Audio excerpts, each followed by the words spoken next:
Formado em Teologia e Filosofia, mestre em Teologia com especialização em Missões Urbanas pela Calvin Technological Seminary, fundador do projeto Timóteo, Centro de Treinamento para Plantadores de Igrejas e da Rede Conexão Atos 17, autor de 3 livros, articulista das revistas Cristianismo Hoje e Liderança Hoje, plantador e pastor da comunidade presbiteriana Chácara Primavera em Campinas, São Paulo. Casado com Sônia, com quem tem 3 filhos, Luísa, Levi e Lígia. Com vocês, Ricardo Agreste.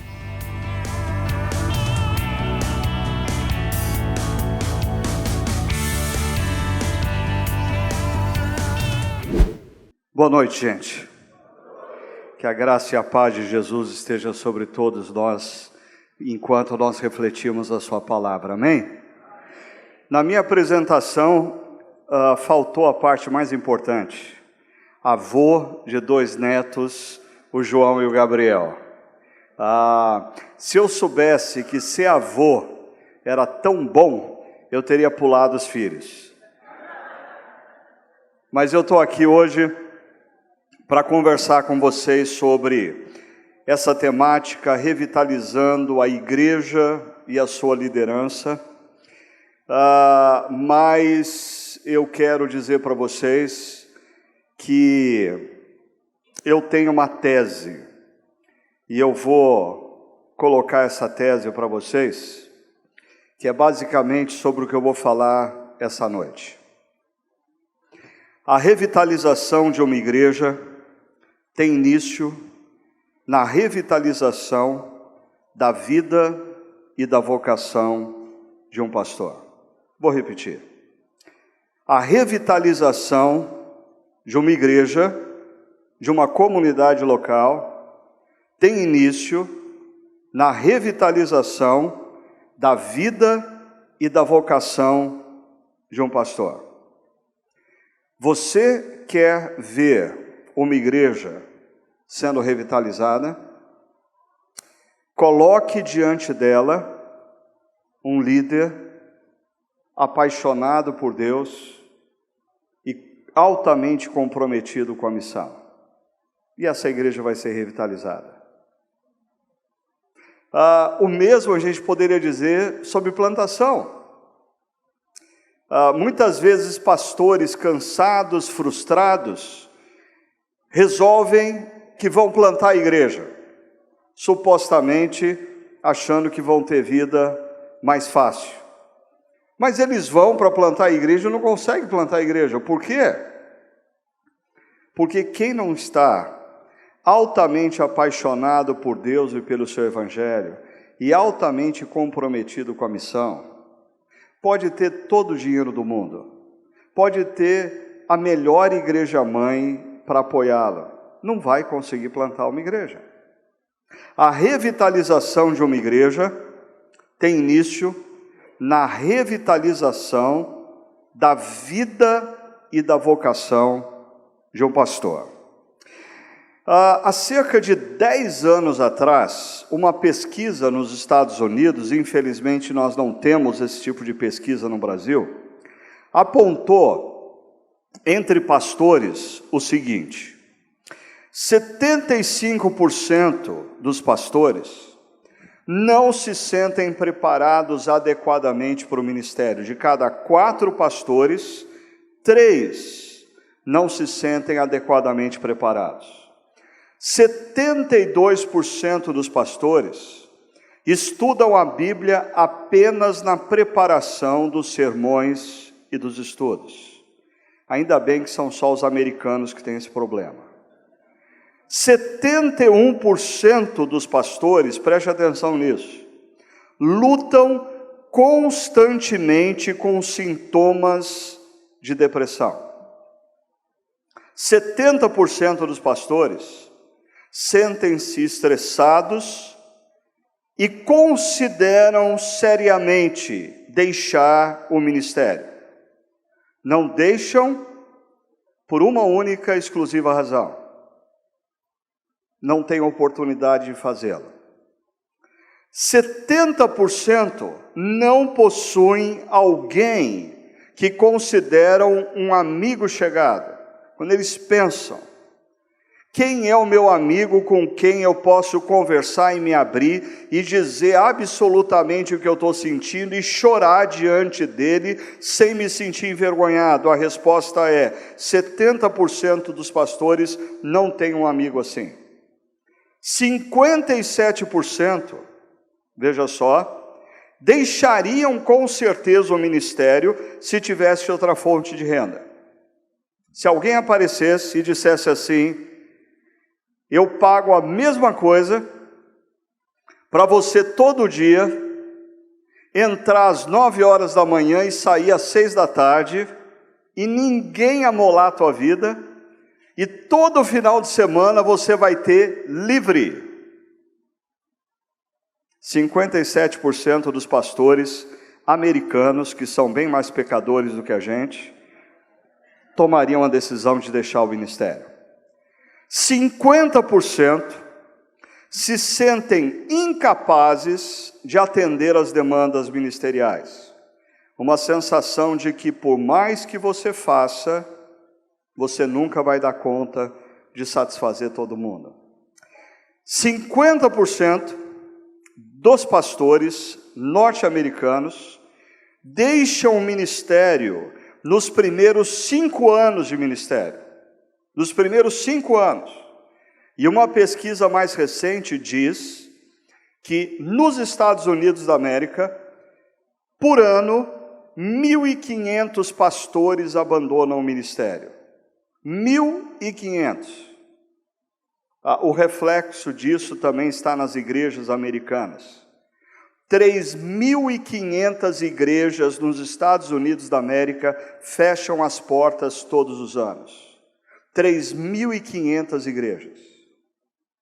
Existem, a maioria das denominações aqui representadas não tem 3.500 igrejas. E nos Estados Unidos, por ano, 3.500 igrejas fecham as portas. 38% dos pastores estão divorciados ou em processo de divórcio. Como eu disse, ainda bem que todos esses números se referem aos pastores dos Estados Unidos da América, que são muito mais pecadores do que nós.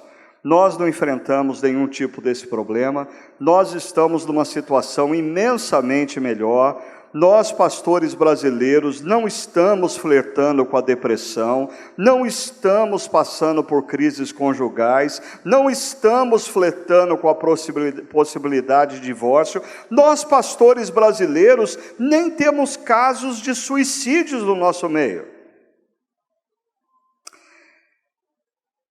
O jornal The New York Times, ou a revista, publicou em agosto de 2010, 9 anos atrás, o seguinte em relação a essa pesquisa que eu acabei de ler. Pastores agora sofrem, preste atenção, veja o estado que os pastores norte-americanos estão. Pastores agora sofrem de obesidade, de hipertensão e depressão, mas o pior vem agora, em níveis superiores à maioria da população norte-americana. Na última década, entre eles, o uso de antidepressivos subiu, enquanto a expectativa de vida caiu. E mais uma vez, o The New York Times diz: muitos, se pudessem, mudariam de profissão. Terrível. O que está acontecendo?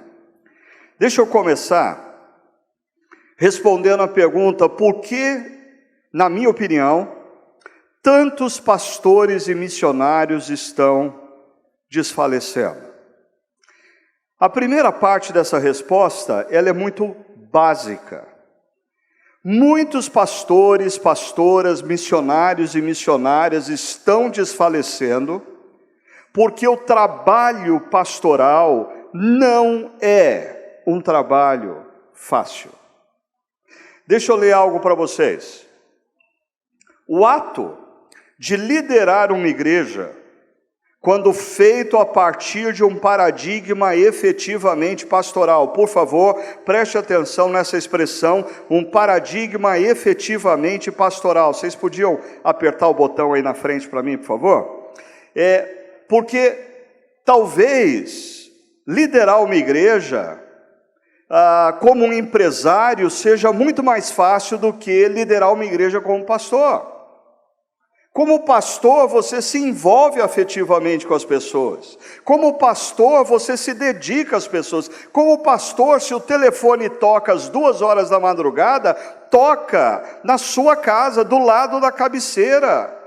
Como pastor, você não vai deixar de atender pessoas quando não lhe é conveniente. Então, o que eu estou dizendo é, o ato de liderar uma igreja, quando feito a partir de um paradigma efetivamente pastoral, é uma das tarefas mais desgastantes que uma pessoa pode submeter. Demanda, ao longo da vida, grande energia emocional, espiritual, mental e física.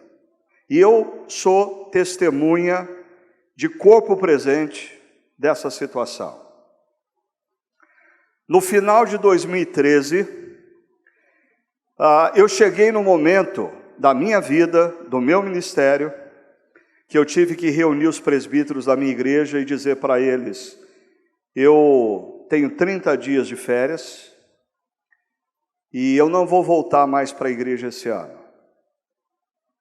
E me desculpem, mas o que eu estou falando não é um pedido, é uma informação. Eu não tenho condição de continuar. Se eu continuar, eu vou colocar em risco a minha vida, a minha família e a minha igreja. E por eu amar a minha vida, a minha família, a minha igreja, eu preciso parar. Eu preciso me cuidar. Voltei no início de 2014, depois de ter lido muito sobre estresse da vida pastoral, da vida ministerial, inúmeras pesquisas que envolvem pastores, pastoras, famílias de pessoas vinculadas ao ministério. E quando eu voltei, eu disse para a liderança da minha igreja, olha, a pergunta que vocês estão fazendo para mim é, e aí pastor, 100% agora? A resposta é, não. Eu parei porque eu estava simplesmente esgotado e depois de 3 meses eu estou com um quarto do tanque. E se a minha vida não mudar e a forma da igreja ver as coisas também não mudar, é só uma questão de tempo para eu voltar a ter os mesmos problemas. E o que aconteceu? Em outubro do ano passado, eu acordei pela manhã, a minha esposa acorda um pouquinho mais cedo, porque ela entra no hospital bem cedo, e ela costuma levantar, preparar o café, tomar o cafezinho dela, e aí antes dela sair, ela vem e me traz uma xícara de café, normalmente eu já estou acordado, e ela olhou para mim e disse, está tudo bem? Eu disse, não está nada bem. Ela falou, o que foi, querido? E eu, de repente, comecei a chorar, e eu disse, eu não aguento mais. Eu não aguento mais. Eu não tenho tempo para contar para vocês tudo o que envolveu a minha vida nas últimas 2 décadas. Mas eu só diria para você o seguinte, o meu perfil, como o perfil de alguns de vocês, é o perfil de grupo de risco para situações como essa, do que eu estou falando. Primeiro, eu sou uma pessoa que a vida inteira fui comprometido com o que no mundo dos esportes hoje se chama de alta performance. Desde menino, eu sempre fui muito competitivo. Eu nunca entrei numa partida de futebol para perder. Eu nunca brinquei de qualquer joguinho, dizendo assim, não, é só brincadeira, não, eu precisava ganhar. E aí eu fui para o ministério e eu fui com a mesma motivação. Segunda coisa, eu sou uma pessoa altamente perfeccionista, então, quando eu estou preparando um sermão, por mais que eu gaste horas preparando um sermão, antes de eu subir aqui, eu estou ainda fazendo algumas pequenas mudanças, e se eu tivesse mais 2 ou 3 horas de preparo, eu gastaria mais 2, 3 horas de preparo, porque nunca está bom. Terceira característica, eu sou uma pessoa altamente apaixonada pelo que eu faço. Eu amo o ministério, eu amo o ministério, eu não tenho problema nenhum de me entregar de corpo e alma para o ministério. Mas pessoas que têm um compromisso com alta performance, são perfeccionistas e apaixonadas pelo que fazem, o que acontece? Se esquecem que são humanas, se esquecem dos seus limites. E aí os problemas emergem na vida física, na vida emocional e, consequentemente, na vida espiritual e assim por diante. Agora, deixa eu dizer uma coisa para vocês, especialmente para os mais jovens aqui. Existe um agravante nesse negócio aqui, porque na atualidade, se não bastasse o fato de que liderar uma igreja numa perspectiva pastoral é uma tarefa altamente desgastante, na atualidade, jovens pastores estão vivendo, primeiro, sob a tirania das redes sociais. Porque as redes sociais geram em nós 3 sentimentos. Primeiro, comparação. Pare e pensa comigo, nenhuma outra geração viveu o que vocês estão vivendo e se submetendo a viver. As gerações anteriores, pastores se encontravam a cada 3, 4, 5 anos numa conferência para saber notícias, para saber o que está acontecendo na igreja um do outro, mas as redes sociais fazem com que você constantemente veja o que está acontecendo na vida do outro e, consequentemente, se compare. Segundo efeito das redes sociais, a ansiedade. A ansiedade do seu ministério acontecer como está acontecendo no outro. A ansiedade do seu ministério se tornar famoso como é do outro. A ansiedade das coisas darem certo na sua vida como parece que está dando certo na vida do outro. Parece que está dando certo porque nas redes sociais ninguém se mostra do jeito que é. Todo mundo se mostra do jeito que gostaria de ser visto. E isso gera um ambiente altamente nocivo e doentio. Porque eu vejo um amigo, não como ele é, mas como ele quer ser visto por mim e por vocês. E como a minha vida não parece estar tão boa quanto a daquele amigo que fez um post, eu começo a ser tomado pela ansiedade. E terceiro, as redes sociais têm gerado o que eu chamo de insatisfação crônica. Insatisfação crônica. Você está feliz da vida porque no domingo passado você teve 5 visitantes pela primeira vez na sua igreja. Você vibrou com isso. Até a hora que você chegou em casa e o seu amigo postou que no mesmo domingo 150 pessoas foram batizadas na igreja dele. Aí você acha os 5 visitantes uma derrota. E aí vem um problema mais sério ainda, né? Porque nas redes sociais existe uma grande ênfase dos grandes pastores de mostrarem os seus grandes feitos e os seus grandes números. Mas o que a maioria de nós se esquece é que 98% das igrejas no mundo tem menos de 100 membros.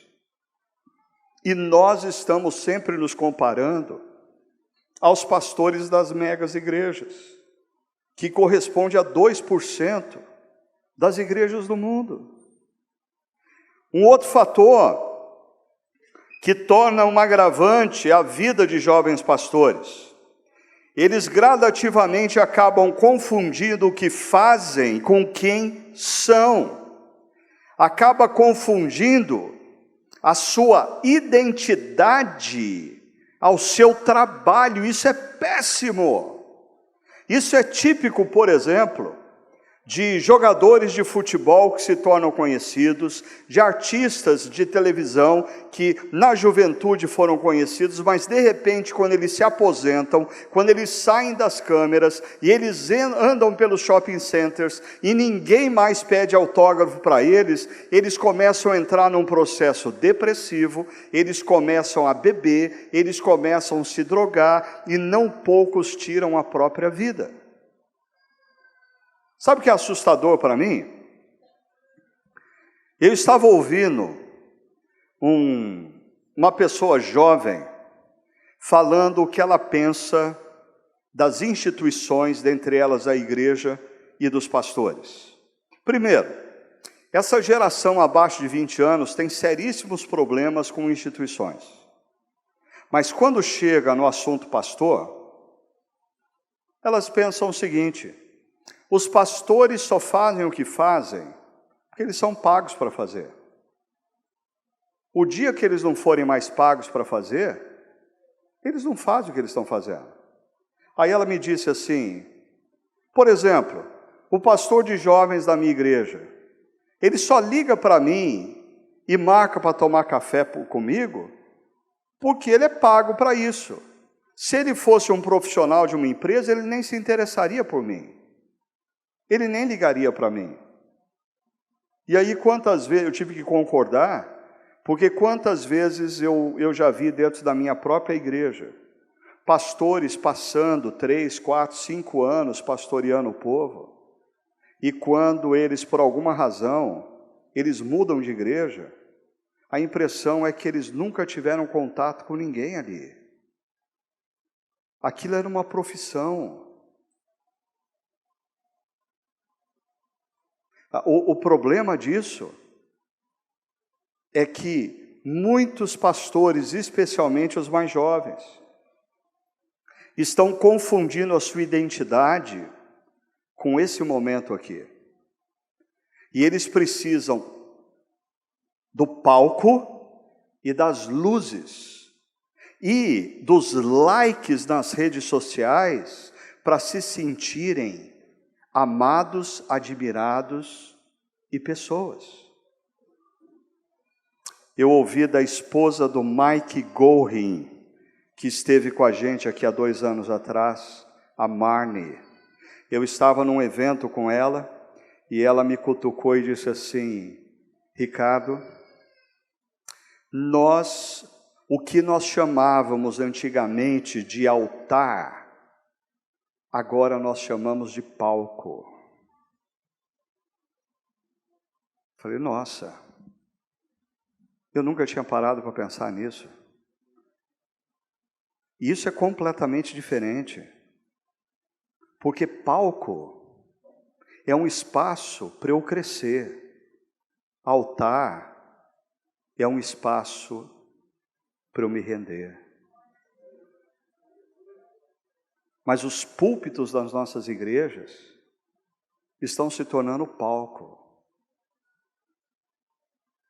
E nós precisamos perceber a enfermidade que isso está gerando, não só nas igrejas, mas os próprios pastores, que começam a ficar dependentes da visibilidade e dos likes das pessoas.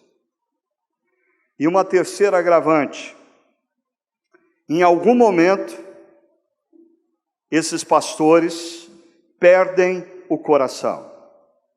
De tanto fazer, de tanto se dar, de tanto buscar, tentando conquistar o mundo inteiro, eles, num determinado momento, eles descobrem que eles perderam a própria alma, que eles perderam o próprio coração, que eles não têm mais paixão para fazer o que eles faziam antes.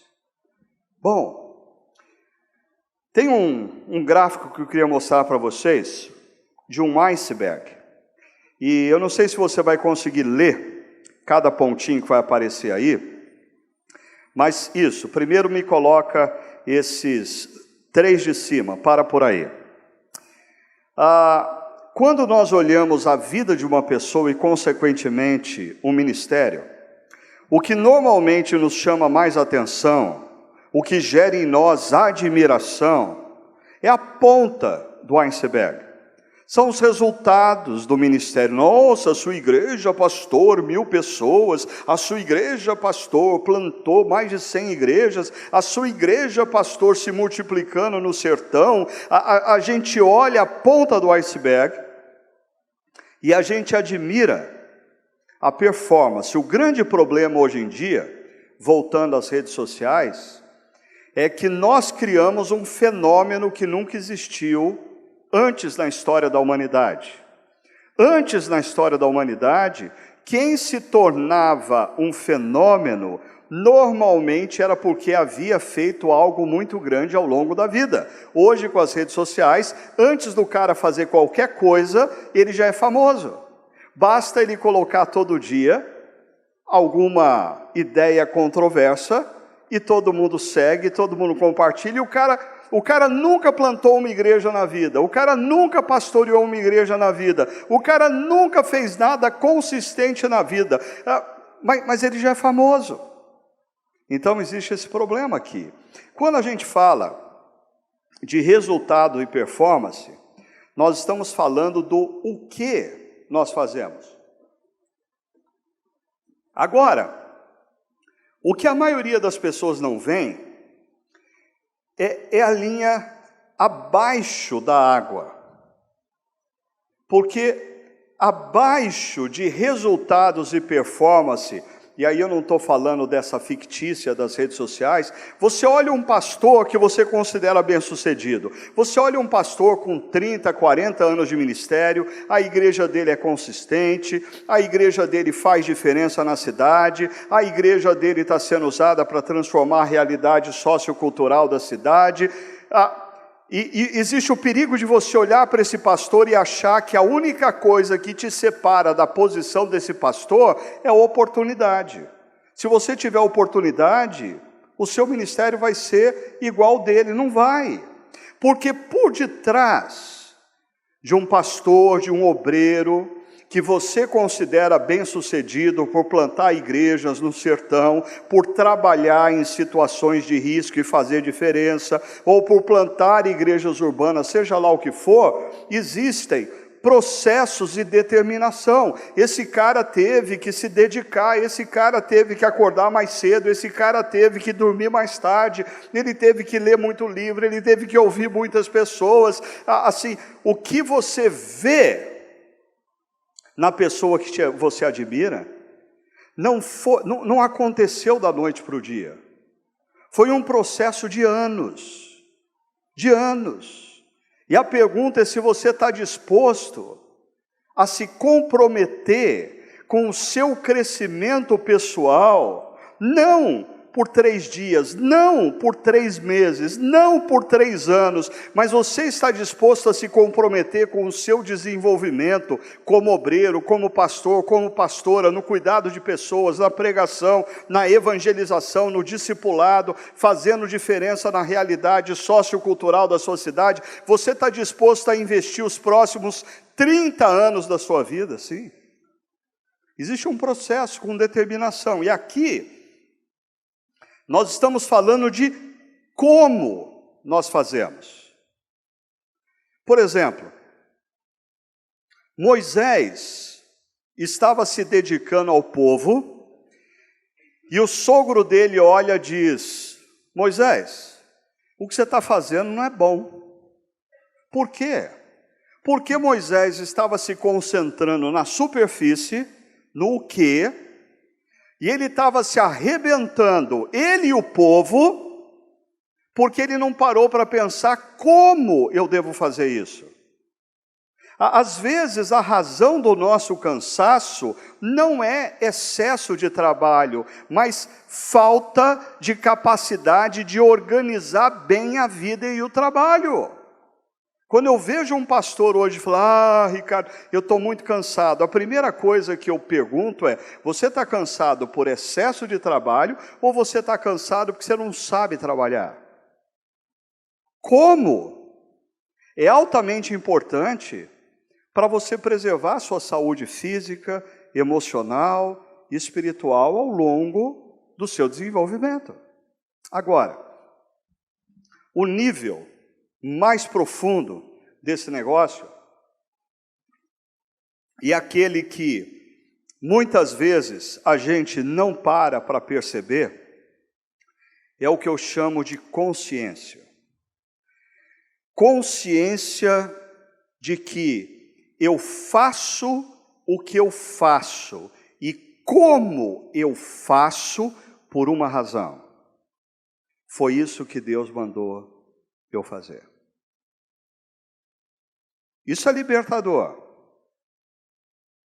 Se você está plantando uma pequena igreja, que nunca vai se tornar famosa nas redes sociais, mas que está transformando a realidade de uma pequena vila no sertão nordestino, e você está lá com a consciência que é isso que Deus mandou você fazer, você não tem que se comparar a ninguém, porque você está no centro da vontade de Deus para a sua vida. E quando você chegar na eternidade, do lado do pastor da igreja urbana, com 3.000 membros, Deus vai falar para vocês dois, servo bom e fiel. Porque a sua vocação é o que te move a fazer o que você faz e como você faz. Eu queria convidar você a pensar nessa noite na necessidade da gente ter um alinhamento disso. O que você faz? Por que você faz isso? Porque você pode estar fazendo o que Deus não mandou você fazer. Hoje, o seu ministério pode estar sendo pautado pela sua ansiedade. Todo pastor está fazendo curso para validar a teologia, eu tenho que fazer. Todo pastor está fazendo mestrado, eu tenho que fazer. Todo pastor está fazendo doutorado, quem disse? O que Deus mandou você fazer? Você pode estar sobrecarregado e cansado, não porque você está cumprindo a agenda de Deus na sua vida. Você pode estar cansado e sobrecarregado porque você está sucumbindo diante da ansiedade no seu coração, da comparação que você está fazendo com os outros, e Deus hoje está ordenando você largar tudo isso e viver tão somente o que Ele mandou você fazer. A consciência do que Deus mandou a gente fazer. Aqui nós temos a razão, o porquê nós fazemos o que nós fazemos. Mas eu quero ajudar vocês a pensar nisso, mais propriamente nessa parte mais profunda, trabalhando com vocês o resgate da consciência em 2 níveis. Primeiro nível, resgatando a consciência de que nosso valor não é determinado pelo que fazemos, mas pelo que somos. O que eu vou trabalhar com vocês muito rapidamente aqui, é algo que a maioria de vocês já ouviu falar, já leram bons livros a respeito, mas muitas vezes nós pastores, pastoras, missionários, nós ouvimos coisas, lemos coisas para pregar, e a gente nunca para pensar como esse negócio deveria estar primeiro enraizado na nossa mente, no nosso coração, para depois a gente passar para os outros. O que eu quero falar com vocês é sobre a importância de nós, pastores, pastoras, missionários, termos a nossa identidade em Cristo e não no ministério. Eu não sou o que eu faço. Eu não sou. O que eu sou não é pastor da comunidade presbiteriana Chácara Primavera, que tem plantado inúmeras igrejas no Brasil e na América do Sul. O que eu sou não é diretor do CTPI, o movimento de plantação de igrejas que tem feito diferença na vida de tantos padres. Não, eu não sou nada disso. Eu sou o Ricardo. E quem determina quem o Ricardo é, não são vocês. Quem determina quem o Ricardo é o meu Deus. É Ele que determina quem eu sou. E perceba, Jesus, quando Ele foi batizado, Jesus não havia feito ainda absolutamente nada.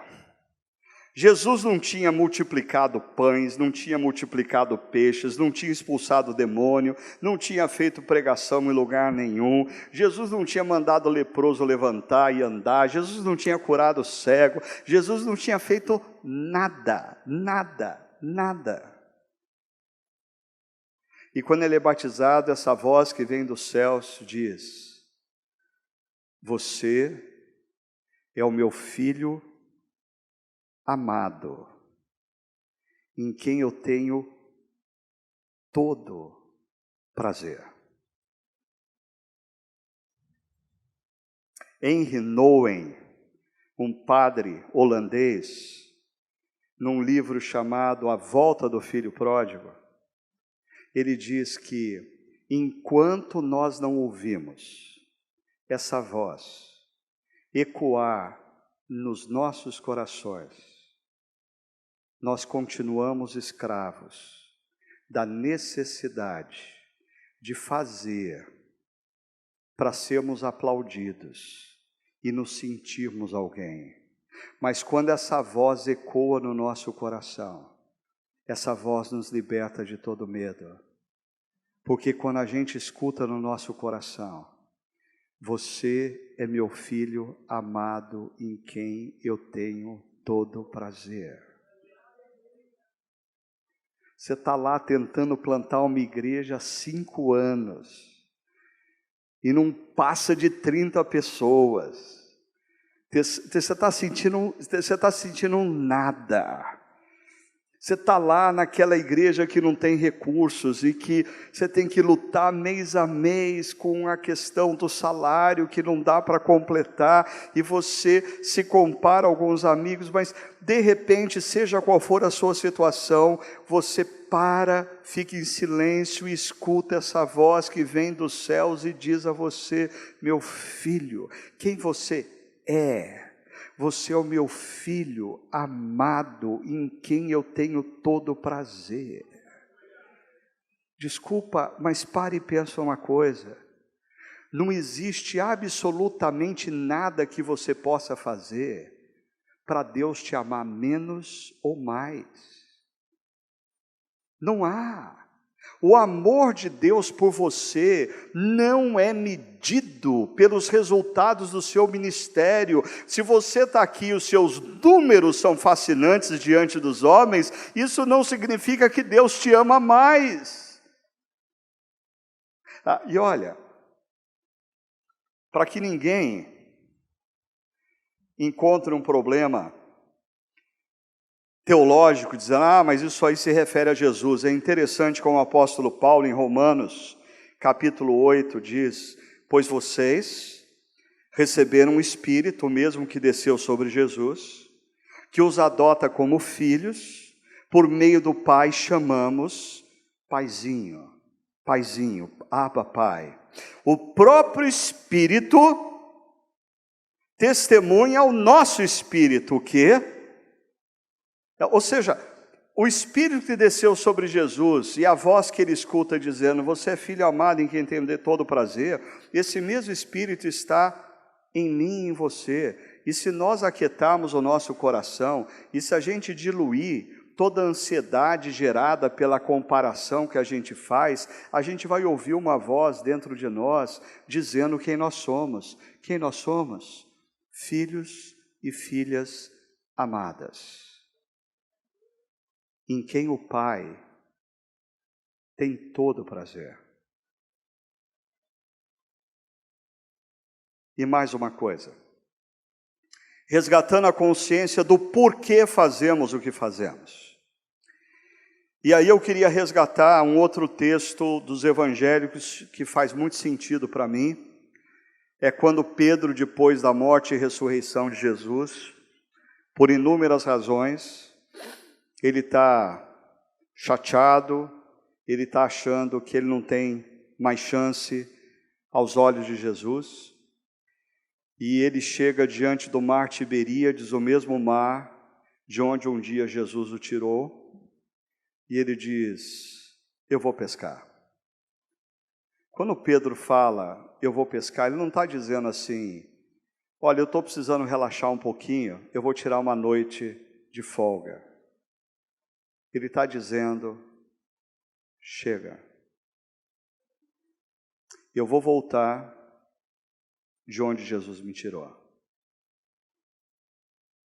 Foi uma ilusão da minha parte. Jesus não tinha nada para fazer através de mim. Olha o tamanho das minhas falhas. Olha o tamanho das minhas incoerências. Olha o tamanho da minha inconsistência. E aí, Jesus vem a Pedro e faz uma pergunta a Pedro. Pedro, você me ama? Pedro responde, sim, Jesus, eu te amo. E eu não vou entrar aqui na discussão exegética dos termos, dos conceitos. Apenas eu quero dizer que quando Jesus escuta de Pedro, que Pedro ama, Jesus diz, então, cuida das minhas ovelhas. E eu, se eu fosse Pedro, com a experiência que eu tenho hoje, depois de estar à frente de igreja há mais de 30 anos, eu diria, Jesus, desculpa, vamos conversar direito sobre esse negócio aí.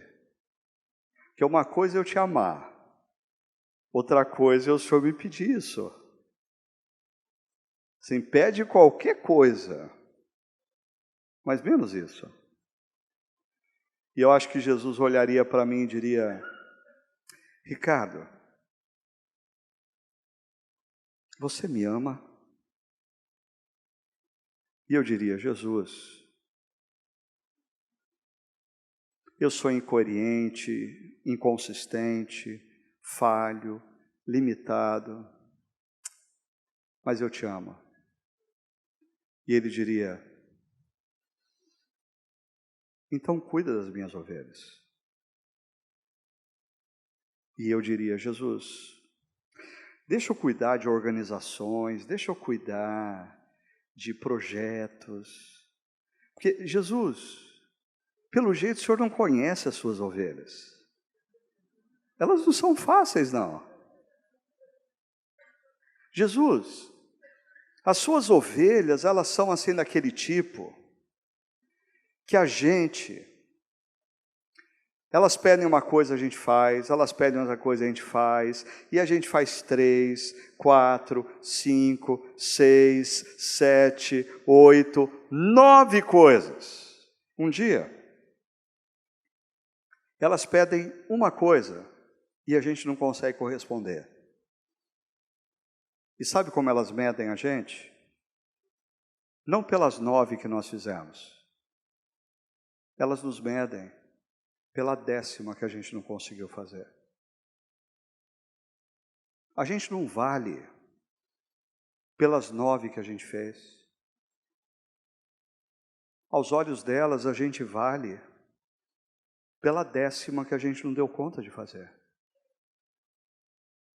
Ovelhas, a gente chama para dentro de casa, a gente cuida, a gente estuda a Bíblia, a gente passa 3, 4, 5 anos discipulando. Aí um dia, uma dessas ovelhas que assim você investiu, você escuta falar que resolveu largar o marido. E você chama para conversar, aí ela olha para você e diz assim: olha, Ricardo, obrigado pela sua preocupação. Eu entendo que você está fazendo o seu papel como pastor, mas eu já tomei a minha decisão e se eu precisar de ajuda, eu te procuro.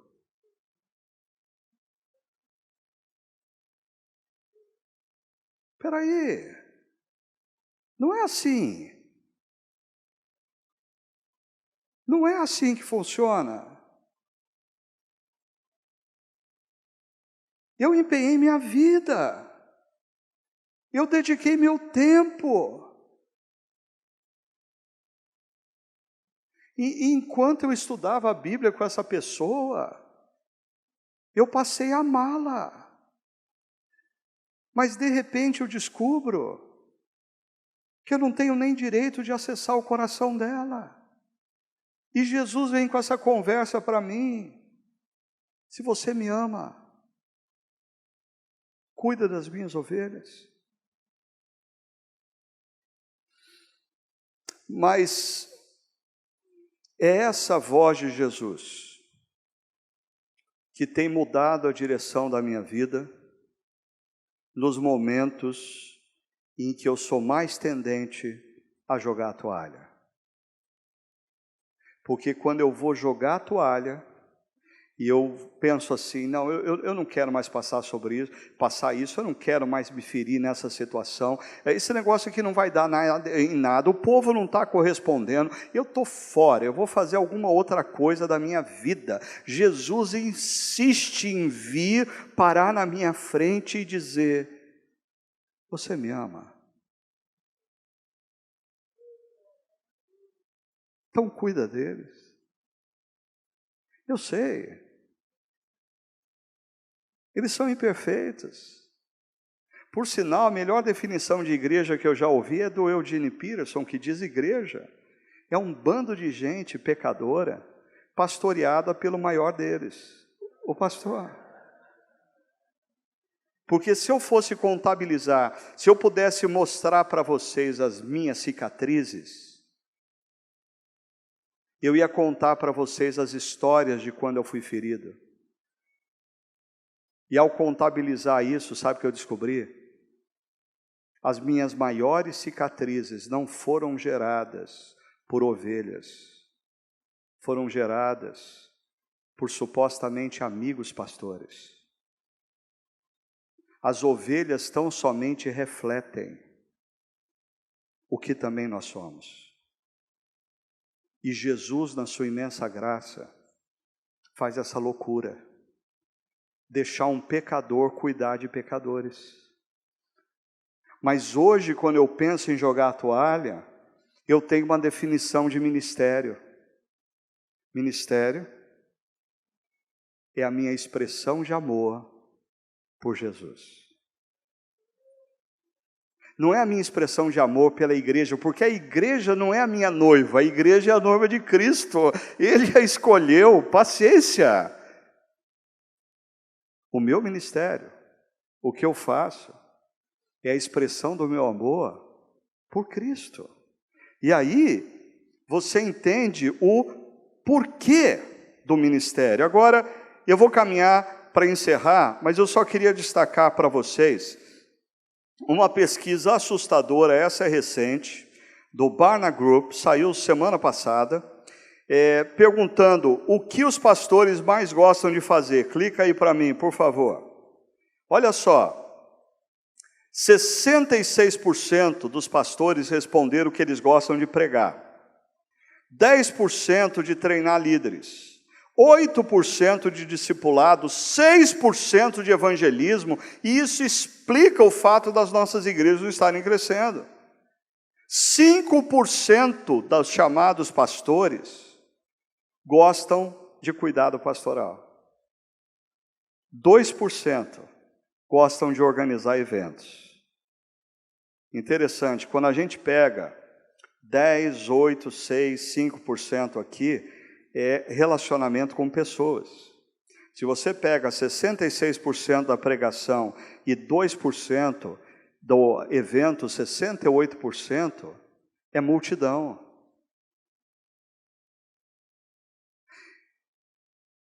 Com todo respeito e consideração à pessoa que eu admiro, o pastor Tim Keller, entre os jovens pastores eu tenho dito que nós estamos vivendo na igreja brasileira o efeito Tim Keller. Por quê? Todo mundo quer ser um grande pregador.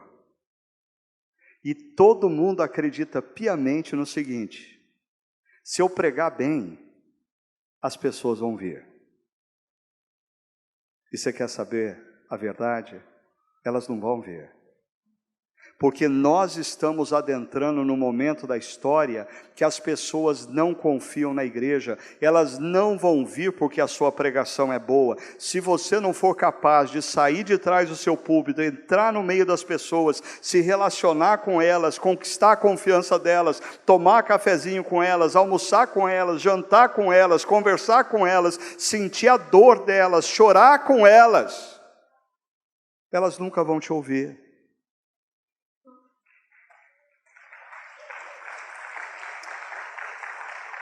Eu acho que a gente está precisando repensar o que está acontecendo nos nossos altares, que se tornaram palcos. E por favor, não me entendam mal, eu sou presbiteriano, quer isso soe bem ou mal para você, eu sou presbiteriano, eu sou reformado, e nós reformados temos a ênfase na centralidade da palavra, mas esse negócio, a gente não pode confundir centralidade da palavra na vida do povo, com centralidade do pregador na vida da igreja. Porque centralidade do pregador na vida da igreja só faz bem para uma pessoa, para o pregador. O que transforma a vida das pessoas são relacionamentos. E se nós fomos enviados por Jesus a cuidar da igreja dele, nós precisamos cuidar da igreja dele como ele cuidava dos homens e mulheres ao seu redor. E ele gastava tempo com as pessoas. Assim eu encerro. Eu comecei essa nossa reflexão com uma afirmação.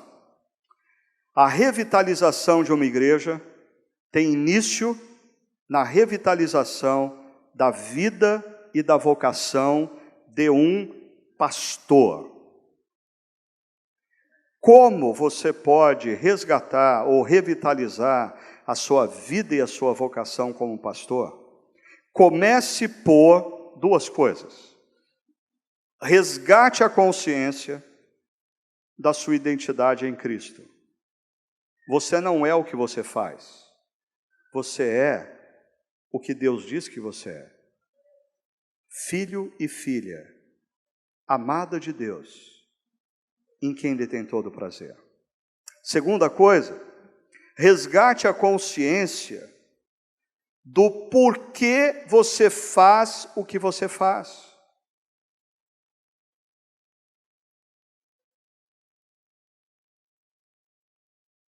Escute Jesus perguntando para você: você me ama?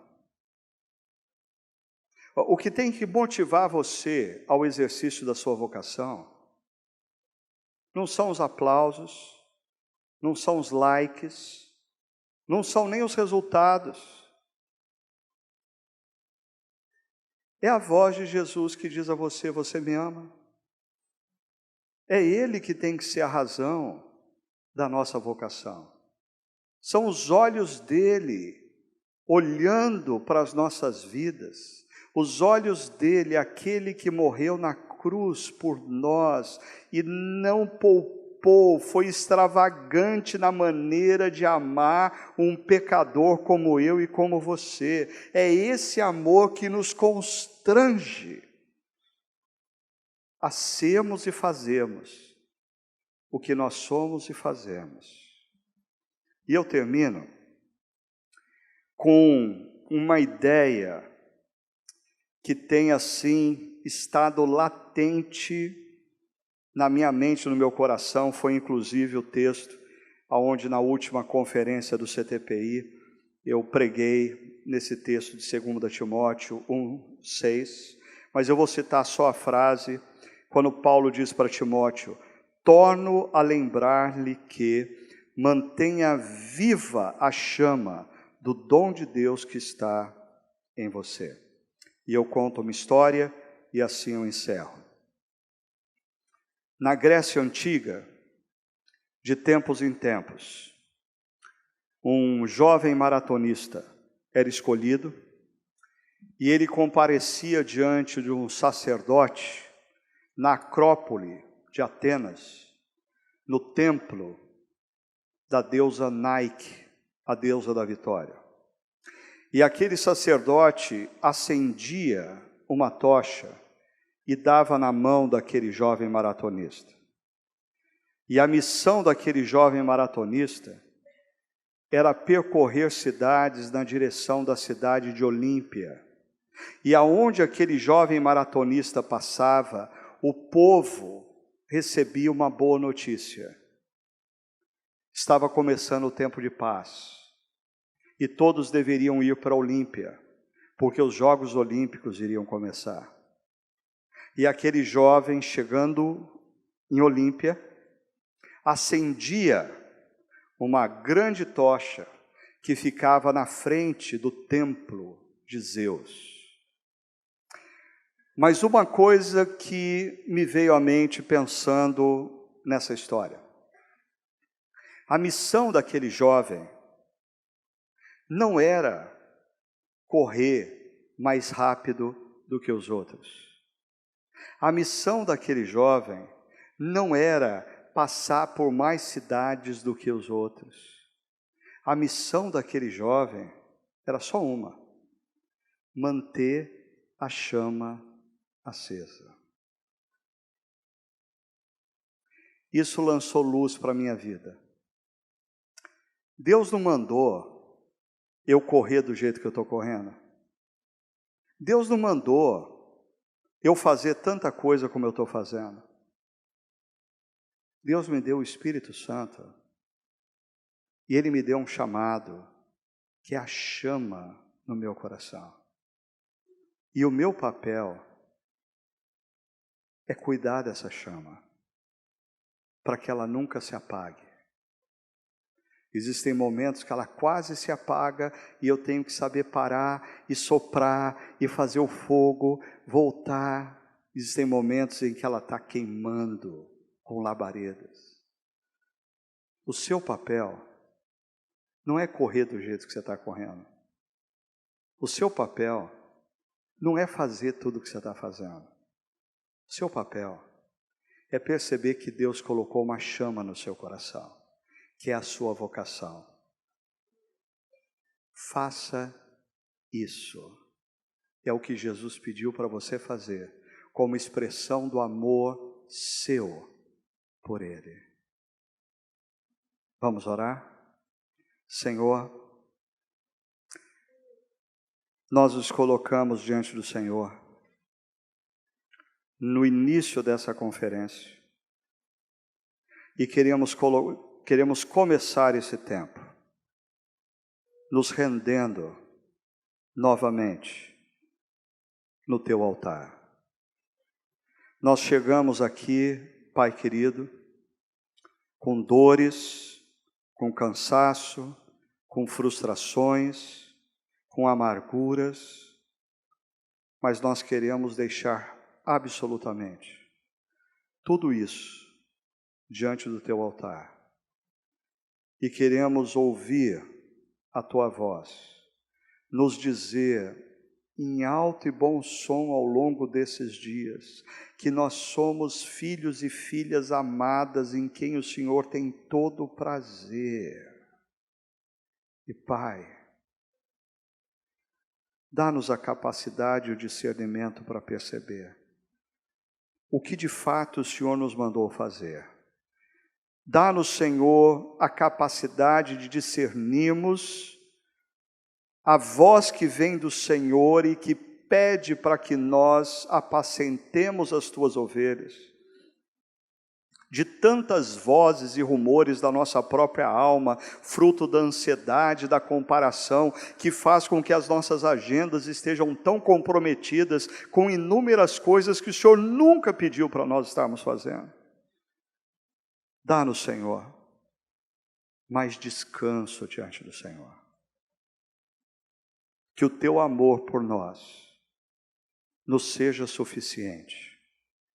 E que a missão que o Senhor nos deu para realizar, seja ela grande ou pequena diante dos olhos dos homens, nos seja fonte de satisfação. Porque quer a nossa missão seja pequena ou grande aos olhos dos homens, ela é feita como expressão do nosso amor pelo nosso querido, pelo nosso amado, pelo nosso Mestre, Senhor Jesus Cristo. E é no nome dele que nós oramos. Amém. Deus abençoe, queridos.